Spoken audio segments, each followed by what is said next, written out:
The Prophet of Allah in the authentic hadith, speaking to Sahaba, speaking to the greatest ummah that ever walked the earth, speaking to your fathers, speaking to a ummah that happily gave their lives for the pleasure of Allah.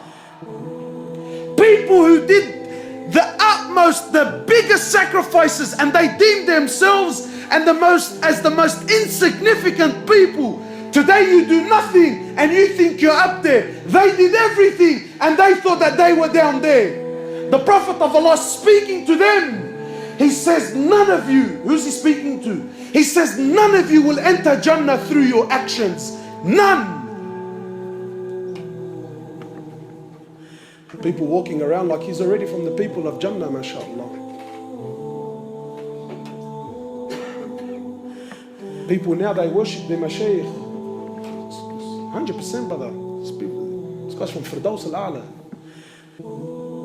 The Prophet of Allah saying to Sahaba, none of you will enter Jannah through your actions. None.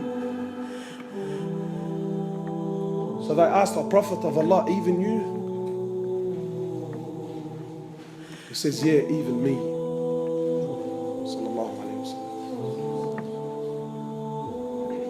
The greatest mujahid was Muhammad sallallahu alayhi wasallam. The greatest teacher was Muhammad sallallahu alayhi wasallam. The greatest father was Muhammad sallallahu alayhi wasallam. The greatest husband was Muhammad sallallahu alayhi wasallam. The greatest mercy to humanity was Muhammad sallallahu alayhi wasallam. The greatest abid to ever worship Allah Azza wa Jal was Muhammad sallallahu alayhi wasallam. The greatest messenger to ever walk the earth was Muhammad sallallahu alayhi wasallam. The greatest prophet to ever receive revelation was Muhammad sallallahu alayhi wasallam. The greatest creation that Allah ever created was Muhammad sallallahu alayhi wasallam. And he says, even me, except and only if Allah Azza wa Jal was to show mercy upon me.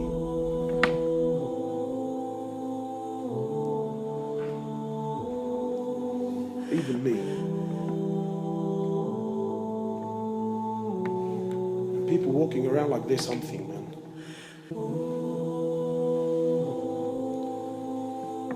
Prophet of Allah tells us of a man who worshipped Allah for 500 years. 500 years he worshipped Allah. And then when he stood before Allah, Allah subhanahu wa ta'ala, more or less, he tells the angels, take him and enter him into the paradise through my mercy. So the man says, whoa, whoa, whoa, whoa. Oh Allah. And more or less he says, oh Allah, well I appreciate the offer. I couldn't help but hear that you said you want me to enter through your mercy. Oh Allah, I don't want to enter through your mercy. I want to enter through my actions, oh Allah. Oh Allah, I worshipped you for 500 years. For 500 years, oh Allah, I worshipped you. So I don't want to enter through your mercy. I paid my debt. I worked hard. Every day I worshipped you, Ya Allah. Not to stand here so you can enter me through your mercy. I want to enter through my actions. Allah says, you want to enter through your actions? Fine. No problems. So Allah Azza wa Jal orders the angels. He says to them, bring the scales here.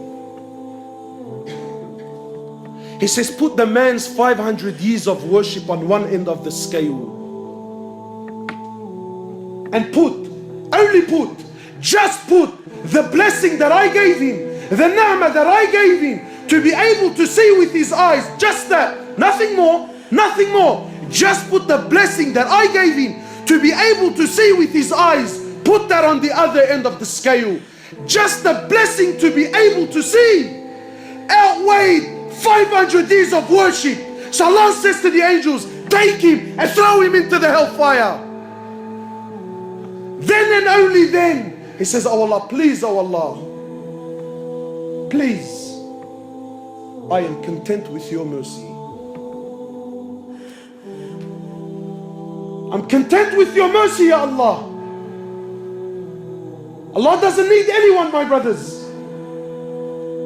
The ni'mah of seeing. Today we've forgotten. Today we've forgotten. Today you and I think what? that to see I need a pair of eyes. You're wrong, because there are millions around the world that have eyes, but they can't see. It is Allah that allows you to see. Today you think to hear, I need a pair of ears. You're wrong, because there are millions around the world that have ears. They're stuck on their heads, but they can't hear, my brother. It is Allah that allows you to hear. Today you think to walk, I need a pair of legs. You're wrong. There are millions around the world that have legs, but they can't walk. It is Allah and Allah alone that allows you to walk. Allah, not you. Allah, not you. Allah doesn't need you, my brother. Allah doesn't need me. Allah doesn't need us. And we have to understand, because this is Aqidah. You have to know this so that when you worship, you are always humble. When you worship Him, you never have pride. When you worship Him, you never have arrogance. Because you know, at any given point in time, I am where I am only through His mercy. Only through His rahmah, I am where I am. Not because of your own actions. And to know with depth, with yaqeen, with certainty, that Allah, the King of Kings, doesn't need anyone. He doesn't need anyone, my brothers. Wallahi, everything you see around you, everything. Today, the Muslims have so much fear in their hearts. Fear of the kuffar, fear of the West, fear of laws, fear of regulations, fear of this and fear of that. But to know that Allah Azza wa Jal is not in need. Wallahi, my brothers, wallahi, I take an oath by Allah. You have to come to terms. You have to come to believe with certainty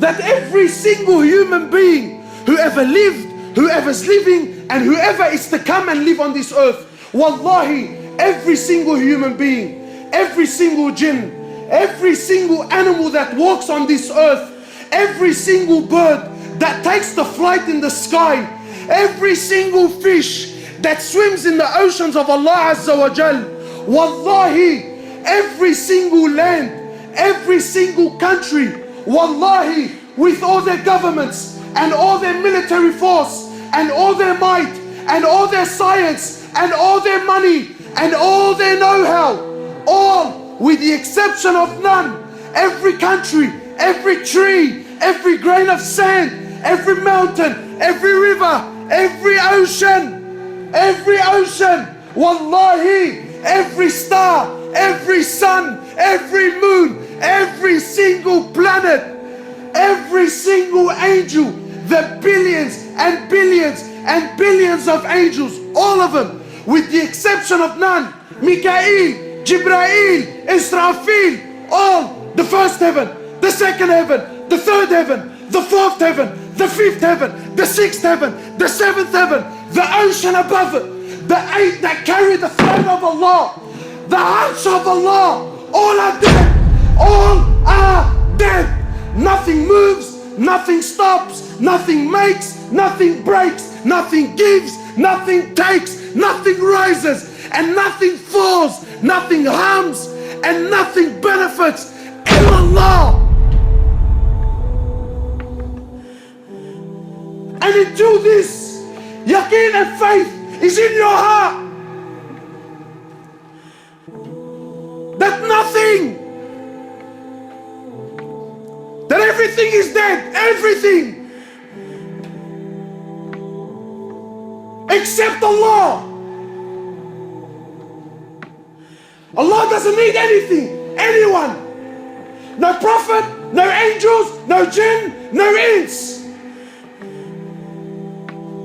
We need Him. He's Al-Hayyul Qayyum. He's the ever-living.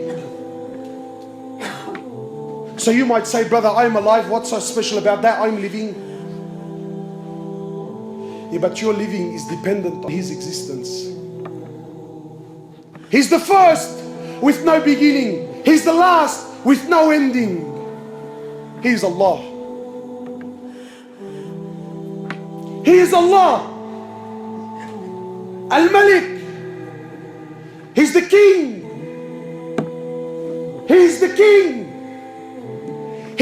one who on the day of judgment, when everything will come to an end, when Allah Azza wa Jal will order the destruction of every living creature, when Allah Azza wa Jal will order the destruction, the death of every human, of every animal, of every jinn,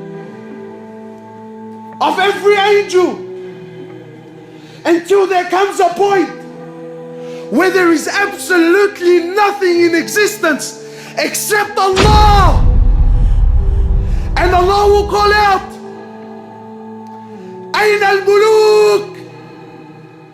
أين أبناء الملوك?